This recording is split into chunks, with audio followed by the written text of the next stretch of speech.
il vous souviendra que lors de la dernière audience, le procureur, le parquet général avait demandé un huis clos.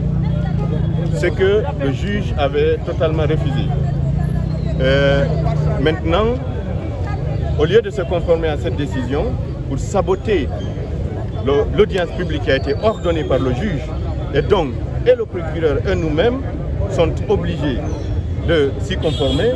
Qu'est-ce qu'ils ont fait ce matin à notre grande surprise? Dès 7 h du matin, ils sont allés chercher des jeunes qu'ils ont amenés et ils ont rempli la salle d'audience.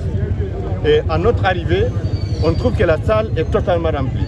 Et c'est cet argument qu'ils ont utilisé pour dire que eux, vous, la presse et les militants, sympathisants et proches de Aliouba ne pourront pas avoir accès à la salle.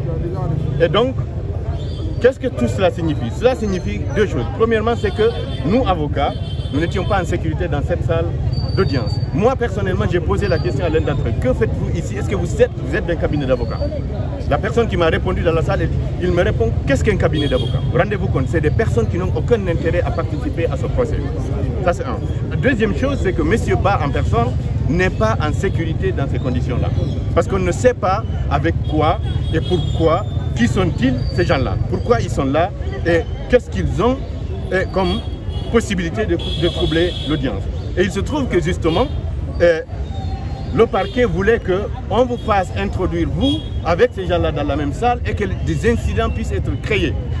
Et à partir de là, ils vont dire, vous avez vu, on avait demandé le huis clos, vous n'avez pas accepté. Donc vous avez vu les conséquences. Mais pire que ça, ils ont même voulu à ce qu'on négocie pour changer de salle et que même nous, avocats, nous laissions nos téléphones avec lesquels on travaille dehors. Mais depuis quand on va fouiller des avocats pour accéder à une salle? Et vous, la presse, partout dans le monde, il y a des comptes rendus d'audience. Ça se fait partout dans le monde. Ils ont dit que non, vous ne rentrerez pas avec vos téléphones. Vous ne rentrerez qu'avec des blocs-notes. Dans ce cas-là, vous faites comme vos comptes rendus. Et donc, devant cette mascarade, nous, on a décidé, on leur a dit qu'on ne peut pas s'associer à une telle mascarade. Et de toutes les manières, je l'ai dit la dernière fois, souvenez-vous-en, tout ce qu'ils cherchent, c'est de gagner en temps. C'est d'aller d'incident en incident parce qu'ils ne veulent pas aller au fond du sujet.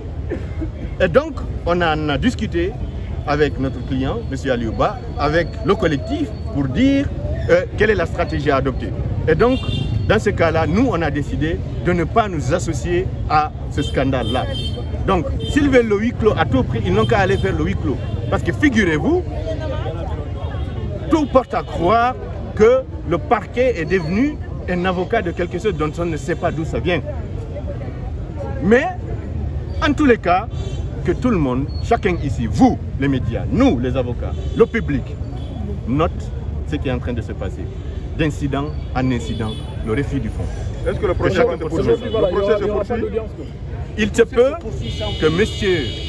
Ba soit entendu par la juge. Mais il a tout à fait le droit au silence. C'est la loi qui lui en donne. Donc, vous les avocats, vous avez boudé la salle? On a boudé la salle parce qu'on ne peut pas s'associer à ce scandale.